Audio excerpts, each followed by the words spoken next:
എന്ത് നാളെ തോർത്താ അല്ല മോളെ എനിക്ക് കുളിക്കാൻ പോകുമ്പോൾ ഇതെല്ലാം എടുത്തിട്ട് അങ്ങ് കടന്നാ പോരാനാ ആരും പയ്യ പയ്യുന്നുണ്ടേനെ ഇതെപ്പം നോക്കിയാലും കുളിക്കാൻ കഴിഞ്ഞാൽ ഉമ്മ തോർത്ത് ഉമ്മ കുപ്പായെന്ന് പറഞ്ഞ് വരും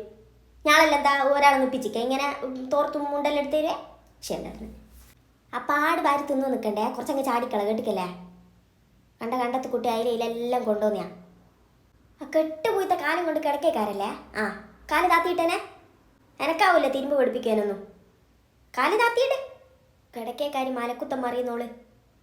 ആ പിന്നെ മലക്കുത്തം മറി എണീച്ചങ്ങ് എണീച്ചിട്ട് ബാക്കി കുട്ടിയെല്ലാം അങ്ങോട്ടും ഇങ്ങോട്ടെല്ലാം അങ്ങ് നടന്നൂട് പിത്തം പിടിച്ചോവും കിടന്നിട്ട്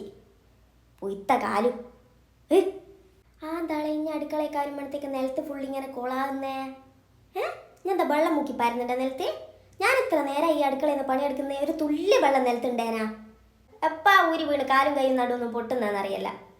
ഇല്ല വെള്ളം കയേനെ നിലത്ത് തുടച്ചനെ വേഗം തുടച്ചാളാ രണ്ട് ഊരി വീകലായിരിക്കും വേഗം തുടക്ക് ഒരു ചായ ഏറ്റവും കുടിക്കണം എന്ന് വിചാരിച്ചാൽ കപ്പോ ഗ്ലാസ്സോ എന്തെങ്കിലും ഉണ്ടാവും അടുക്കളയിൽ എങ്ങനെ ഉണ്ടാവാനാ ലാസാനിയാത്തല്ലേ പിന്നെ എങ്ങനെയാ നോക്കിയാൽ കാണുക എന്താ ഈ ചായനും കുടിച്ചിട്ടുണ്ട് ആ കപ്പലിൽ അന്ന നേരെ കൊണ്ടുപോയി കയ്യം വെക്കുന്നേരം എന്ത് എനിക്ക് എന്തെന്നാ മക്കളെ ഇത് എങ്ങനെയാ നമ്മളെ മാപ്പിളിൻ്റെ അവിടെയെല്ലാം പോയാലും മര്യാദയ്ക്ക് ഇങ്ങനെ നിൽക്കുക അവിടെ മാപ്പിളുമാരെ കൊണ്ട് ഇങ്ങനെ പറയിപ്പിക്കഞ്ഞി എന്നെ പറയിപ്പിക്കരുതേ ആ എനക്കതാ പറയാനുള്ളൂ